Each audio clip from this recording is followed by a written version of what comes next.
Aujourd'hui, au niveau de la métallurgie, il faut savoir qu'il existe 76 conventions collectives territoriales.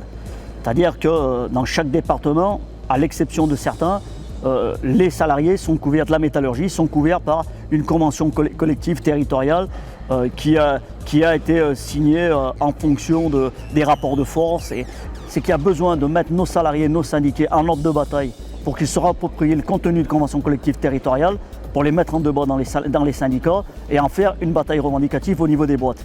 D'où l'idée qu'on a travaillé dans certaines régions à des conventions collectives régionales, en prenant le meilleur de chaque convention collective territoriale dans une convention collective régionale qui mettrait l'ensemble des métallurgistes d'une même région au même niveau d'égalité, que ce soit sur les questions de salaire, d'emploi, de conditions de travail. On ne peut plus accepter qu'un métallurgiste de Lyon ait une convention collective qui soit pas la même que celle de l'Isère, que celle de la Loire, que celle de l'Ain. Donc au niveau de la Rhône-Alpes, c'est l'exemple que je connais le mieux.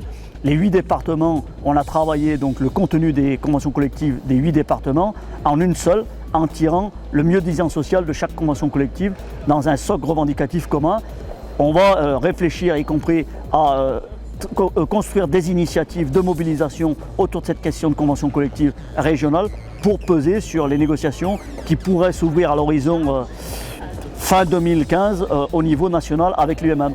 Mieux on arrivera à mettre nos salariés, nos syndiqués au niveau des régions en ordre de bataille sur cette question des conventions collectives, et mieux au niveau national on pourra peser sur la finalité des négociations.